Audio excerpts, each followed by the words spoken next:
আল্লাহ বলে, যদি আমার নেয়ামতের প্রশংসা করো আমি নেয়ামত বাড়িয়ে দেব, আর যদি নাশুকরি করো আমি এমন আযাব দেব, জেনে রেখো ইন্না বাতশা রাব্বিকা লাশাদীদ, নিশ্চয়ই তোমার রবের পাকড়াও, তোমার রবের অ্যাটাক, পানিশমেন্ট বড় ডেঞ্জারাস। কারণ আমি আল্লাহ সব সময় ধরি না, ধরলে ছাড়ি না, ধরে ধরে ধরে না, ধরলে আল্লাহ ছাড় দেয় কিন্তু ছেড়ে দেয় না, ঠিক কিনা? আমরা পুলিশকে যতটুকু ভয় পাই আল্লাহরে তার অর্ধেকও ভয় পাই না, তাই না? পুলিশ দেখলে অনেক ভয় পাই, র্যাব দেখলে অনেক ভয় পাই, বন্দুকের নল যদি মাথায় কেউ ধরে অনেক ভয় পায়, এর অর্ধেক আল্লাহরে ভয় পাই না, কারণ দেখি না যে। তো এই সব কিছুর চাইতে বেশি ভয় পাইতে হবে কাকে? আর সব সময় প্রশংসা করতে হবে কার? আল্লাহ এত নেয়ামত আমাদেরকে দিয়েছেন, এই নেয়ামতগুলো গুণে শেষ করা যাবে না। বিষ্ণু বলেছেন, সব সময় তোমার জিহ্বাটাকে আল্লাহর জিকির আর প্রশংসা দিয়ে ভিজিয়ে রাখো। তো মান লাজিমাল ইস্তিগফার, যে ইস্তিগফারের সাথে আঠার মতো লেগে থাকে, সে 5টা জিনিস পায় জীবনে। চিল্লায় বলেন না কয়টা? 1 নাম্বার, জাআলাল্লাহু লাহু মিন কুল্লি দিকিন মাখরাজা, সব বিপদ থেকে তার উদ্ধার করে কে? আমাদের জীবনে বিপদ আপদ আছে না নাই? কম না বেশি? কত বিপদ, কত ধরনের বিপদ। যে কোনো সময় দুর্ঘটনা হতে পারে, রোড অ্যাক্সিডেন্ট আছে না নাই? যে কোনো সময় গুম হয়ে যেতে পারেন, আপনারা খুঁজে পাবেন আপনার স্বজনরা। যে কোনো সময় ক্রস ফায়ারের মধ্যে পড়তে পারেন, ঠিক কি না?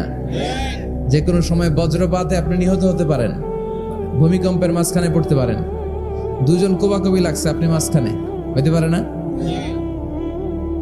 জাআলাল্লাহু লাহু মিন কুল্লি দিকিন মাখরাজা, এরকম সব ধরনের বিপদ থেকে তারা রক্ষা করবে কে? যদি ইস্তিগফারের সাথে আঠার মতো লেগে থাকা যায়। এই হলো নাম্বার 1। নাম্বার 2, ওমিন কুল্লি হাম্মিন ফারাজা, যে সব সময় আঠার মতো ইস্তিগফারের সাথে লেগে থাকবে, আল্লাহ তাকে দুশ্চিন্তা থেকে মুক্তি দিবেন, তার কোনো টেনশন থাকবে না। সুবহানাল্লাহ পড়েন। আমাদের জীবনে টেনশন আছে না নাই? জীবন নিয়ে টেনশন, মরণ নিয়ে টেনশন, ক্যারিয়ার নিয়ে টেনশন, বাড়ি ভাড়ার টেনশন, বিদ্যুৎ বিলের দাম বেড়ে যাচ্ছে টেনশন, ঘরের মধ্যে শান্তি নাই টেনশন, দ্রব্যের দাম বাড়তেছে, বেতন কমতেছে টেনশন, ঠিক কিনা? এই টেনশন থেকে আপনাকে মুক্ত রাখবে কে? নাম্বার 3, ওয়ায়ারযুকহু মিন হাইসু লা ইয়াহতাসিব, এমন জায়গা থেকে আল্লাহ আপনাকে রিজিকের ব্যবস্থা করবে আপনি কল্পনাই করতে পারবেন না। রিজিক দেওয়ার মালিক কে? কেউ যেটা পারে না, পারে কে? এমন জায়গা থেকে তিনি রিজিক দিবেন আপনি কল্পনাই করতে পারেন না, আপনি হিসাবই করেন না যে এখান থেকে কিছু রিজিক আমি পাবো, কিন্তু আল্লাহ ব্যবস্থা করে দিয়েছে। সুবহানাল্লাহ পড়েন। 4 নাম্বার, যতক্ষণ ইস্তিগফারের সাথে আঠার মতো লেগে থাকবেন, আল্লাহর কোনো শাস্তি আপনার উপর আসবে না।